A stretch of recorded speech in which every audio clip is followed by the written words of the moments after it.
गोल हमेशा लाइफ के long term होने चाहिए। उस लॉन्ग टर्म गोल को अचीव करने के लिए अगर आप बहुत ज़्यादा हार्ड वर्क कर रहे हैं, हर तरह से मेहनत कर रहे हैं, लेकिन फिर भी कुछ ना कुछ ऐसे हर्डल्स आ जाते हैं और आपको लगता है आप उसे अचीव नहीं कर पा रहे हैं।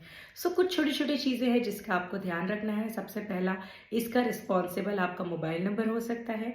इस पर्टिकुलर चीज़ आपका नाम रिस्पॉन्सिबल हो सकता है। हर्डल हो सकता है कि आपकी डेट ऑफ बर्थ में दूसरी प्रॉब्लम्स हो सकता है कि आपके घर का वास्तु ये प्रॉब्लम कर रहा हो। अगर ये सारी चीज़ें आपकी करेक्ट है, फिर भी आपको लग रहा है चीज़ें डिले हो रही हैं, हर्डल्स आ रहे, बीच में कोई ना कोई रुकावट आ जाती है, जैसे आप अपने लक्ष्य की ओर बढ़ने की कोशिश करें, अपने गोल की ओर पहुंचने की कोशिश कर रहे हैं, तो ये पर्टिकुलर रेमेडी आपने डेफिनेटली करनी चाहिए। ये हर वो इंसान कर सकता है जो अपने विजन तक पहुंचना, अपने एक लॉन्ग टर्म गोल रखा है, वहां तक पहुंचना चाह रहा है, लेकिन कोई ना कोई हर्डल आ जा रही है और वो वहां नहीं पहुंच पा रहा है।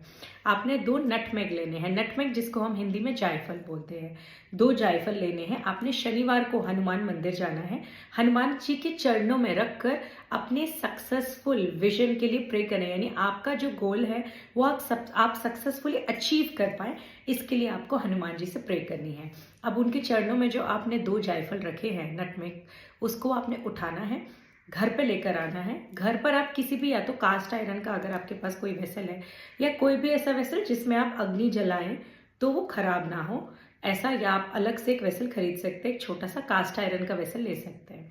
उसमें आपने क्या करना है, पहले थोड़ा कपूर डालना है, नटमेग डालना है, एंड घी की आहुति देते हुए आपने वो जलाना है, यानी बर्न करना है। आपने अपना कपूर को आपने जलाना है और फिर आपने उसमें नटमेग रखना है। अभी 108 बार आपने घी की आहुति देते हुए शनि मंत्र का जाप करना है। शनि मंत्र का जाप क्या है?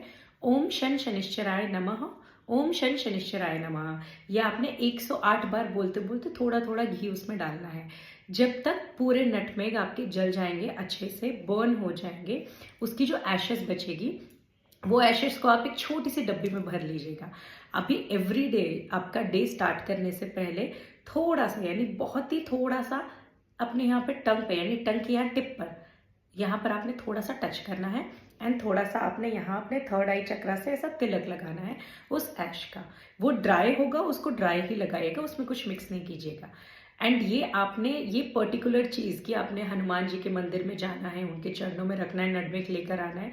ये आपने 16 शनिवार करने हैं, एंड मेक श्योर 16 शनिवार में से कोई भी एक मिस आउट ना हो जाए। आपने इसको कंटिन्यूस करना है। सो अगर आपका कहीं बाहर घूमने या कोई प्लान है तो पहले वापस आ जाए, उसकी बात कीजिए, क्योंकि इस पर्टिकुलर रेमेडी में कोई भी ब्रेक नहीं आना चाहिए, इसमें कोई भी हर्डल नहीं आना चाहिए। ये जब आप देखेंगे आपके 16 शनिवार होते होते तक, आप खुद ही फील करेंगे कि कैसे धीरे धीरे करके आपके लाइफ के जो हर्डल्स थे, रुकावटें हैं, वो धीरे धीरे करके कम हो गई हैं, एंड आप अपने गोल की तरफ डेफिनेटली अचीव कर पाएंगे। एंड ये अमेजिंग रेमेडी है, आप सीरियसली इसे ट्राई कीजिए। शनि भगवान और हनुमान जी की कृपा बनी रहेगी, सारी चीज़ें बहुत ही सक्सेसफुली होंगी। सो इसको ट्राई कीजिए। जय श्री राम।